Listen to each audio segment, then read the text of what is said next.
বন্ধুরা, আমার কাছে দেখছেন আপনারা একটা রুবিক্সটা সুন্দর একটা ফুলের মতো দেখতে অনেকটা, অর্থাৎ এটা সেন্টার পিস একরকম আর চারদিকে এক কালার। এটা সেন্টার পিস একরকম, 6টা পিটি এরকম রয়েছে। তো এই রুবিক্সকে আমরা পূর্বের অবস্থায় নিয়ে যাব কিভাবে?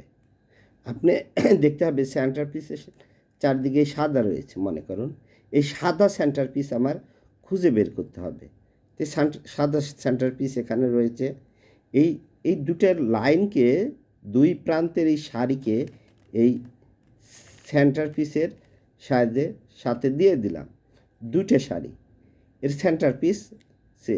এখন দেখতে হবে এই সেন্টার পিসে অপর দুটো কালার, অপর হ্যাঁ পিস, এই মিডল পিস দুটো রয়েছে খয়েরি। দেখতে হবে আমার খয়েরি কোথায়, এই যে নিচে এই কালারে। ঠিক আছে, এই দুটো মিডল পিসকে আমি এই সেন্টার পিস খয়েরির সাথে আনতে হবে। যেভাবে কাজ করতেছি এইভাবে।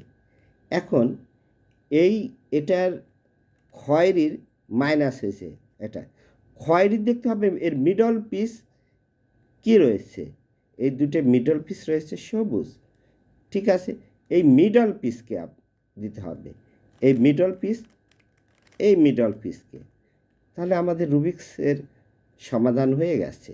দেখেন এই যে সাদা, এইদিকে এই লাইন, এই যে সাদা এখানে দিয়ে দিলাম, এই সাদা এখানে হয়ে গেছে। রুবিক্স আগে পূর্বের অবস্থায় ফিরে আসছে। আচ্ছা, এটা করলাম কিভাবে? ঠিক ওই আগের নিয়মে যে কোনো একটা পিঠকে ধরবেন, ধরে তার শেষ দুই লাইনের সারিটা, এই এক সারি, এই দুই সারিটাকে এভাবে তুলে দিলেন। তুলে দেওয়ার পর এই যে সাদার এই দুইটার যে মিডল পিস, এরকমভাবে দুইটাকে একই দিকে ঘুরিয়ে দেবেন। এই দিকে দিলাম ঘুরিয়ে, যে কোনো একদিকে। হ্যাঁ, কিন্তু এই এই এই দুইটা লাইন কিন্তু ভাঙা যাবে না সাদা। তো এই দিকে আমি ঘুরিয়েছি।